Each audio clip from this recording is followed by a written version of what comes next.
देश में लोकसभा चुनाव को लेकर बयानबाजी जोरों पर है। इसी कड़ी में राजद सांसद मनोज कुमार झा ने एक बार फिर से प्रधानमंत्री नरेंद्र मोदी पर निशाना साधा है। उन्होंने कहा कि प्रधानमंत्री जी की भाषा से मुझे बहुत आपत्ति है। प्रधानमंत्री जी की भाषा से मुझको बहुत आपत्ति है और मैं चिंतित हूँ। मेरे देश के प्रधानमंत्री हैं। कल वो बोल रहे थे कि दिवालिया कर देंगे देश को। एक मित्रों की मंडली ने सवाल पूछा प्रधानमंत्री जी से कि गरीब क्यों और गरीब होता जा रहा, अमीर क्यों और अमीर होता जा रहा। तो प्रधानमंत्री जी का जवाब सुनिए, सबको गरीब बना दें क्या? लोकसभा चुनाव को लेकर इन दिनों घमासान छिड़ा हुआ है। सभी पार्टियां चुनावी जनसभाएं कर चुनाव प्रचार कर रही हैं, तो वहीं एक दूसरे पर लगातार हमलावर भी हैं। इसी बीच आरजेडी सांसद मनोज झा ने कहा कि प्रधानमंत्री जी की भाषा से मुझे बहुत आपत्ति है। कल वे कह रहे थे कि हम देश को दिवालिया कर देंगे। आप अपने मित्रों के 16 लाख करोड़ रुपए माफ करें तो दिवालियापन की कोई गुंजाइश नहीं होती, लेकिन 500 रुपए में सिलेंडर देने से गरीब महिलाओं को 1 लाख रुपए प्रति वर्ष देने पर दिवालियापन है। ये दिवालियापन कहाँ है, आप भी सुनिए। संदेश ये है कि देश में आम चुनाव हो रहा है और आप कोशिश कर रहे हैं कि किसी न किसी बहाने उलझा करके, फंसा करके जो मुख्य विपक्षी नेता हैं वो जेल में रहे। हेमंत जी आज तक बाहर नहीं आया, लेकिन मैं समझता हूं कई दफा उल्टा पड़ जाता है दाव। ये आग्रह होगा भाजपा से कि आप उन तानाशाहों की तरह रवैया ना रखें दुनिया के जो और है, क्योंकि ये लोकतंत्र है। इसको उसी स्वरूप में रहने दीजिए। पॉलिटिकल लड़ाई पॉलिटिकली लड़िए। ईडी, आईटी, सीबीआई के कंधे पर बंदूक रख करके कोशिश ना करें।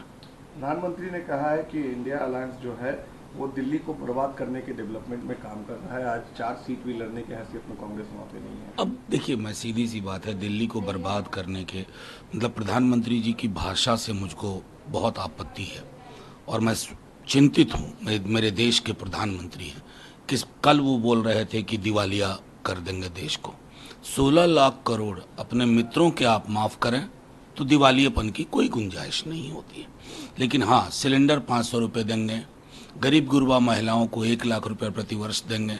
तेजस्वी जी 1 करोड़ नौकरी की बात करते हैं। तो ये दिवालियापन कहाँ है? इसको कहते हैं पॉवर्टी ऑफ आइडियाज। ये विचारों का दिवालियापन है जो प्रधानमंत्री जी और उनकी टीम पर है। उस दिवालियापन को एड्रेस करें। कल हेमंता विश्व शर्मा बिहार में थे। उन्होंने कहा है कि हमने आसाम में 700 मदरसे बंद किए हैं और मुल्ला बनने की दुकान नहीं खोलने देंगे।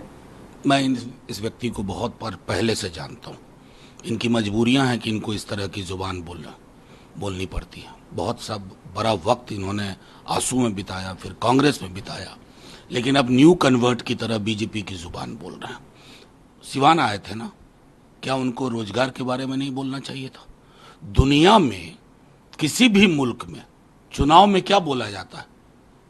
आय की असमानता दूर करेंगे, गरीबी दूर करेंगे, बेरोजगारी का जो दंश है 5 दशक में सबसे ज्यादा, उसको एड्रेस करेंगे। वो आप बोल नहीं रहे हैं, डॉग विसिल पॉलिटिक्स कर रहे हैं। तो आप तो उन्हीं की तरह व्यवहार कर रहे हैं। एक मित्रों की मंडली ने सवाल पूछा प्रधानमंत्री जी से कि गरीब क्यों और गरीब होता जा रहा, अमीर क्यों और अमीर होता जा रहा। तो प्रधानमंत्री जी का जवाब सुनिए, सबको गरीब बना दें क्या? ये है किसी प्रधानमंत्री जी की सोच? मैं समझता हूं उसी ढर्रे पे ये सब चल रहा है। मौलिक विषयों पे आए, मेरी थाली पर बात करिए और इतर कुछ नहीं। बाकी के लिए इन्वेस्टिगेटिव एजेंसी है। कह रहे हैं कि 400 सीट हमें दीजिए, राम मंदिर के बाद हम लोग ज्ञानवापी भी बनाएंगे, उसके बाद कृष्ण जन्मभूमि भी बनाएंगे। मैंने बहुत खुशी होती कि कहते कि 400 सीट दीजिए। इनकम इनइक्वालिटी को खत्म कर देंगे, रोजगार सृजन करेंगे, सामाजिक सौहार्द देश में लाएंगे। और फिर नड्डा जी तो कुछ और कह रहे हैं। तो ये ताश के अलग अलग पत्तों की तरह का व्यवहार क्यों? हिमंटो जी, बिहार अद्भुत चीज है, आप नहीं समझ पाइएगा। बिहार के लोग चुनाव कैसे लड़े और किन मुद्दों पे लड़े उसको जानते हैं। वैसे ही यहाँ एक गिरिराज जी काफी है। आपकी एंट्री से कुछ फायदा होने वाला नहीं। ब्यूरो रिपोर्ट, इंडिया पब्लिक खबर। फिलहाल के लिए इस खबरों में बस इतना ही। देश और दुनिया की ऐसी ही तमाम बड़ी खबरों के लिए हमारे YouTube चैनल को सब्सक्राइब करें और बने रहें इंडिया पब्लिक खबर के साथ।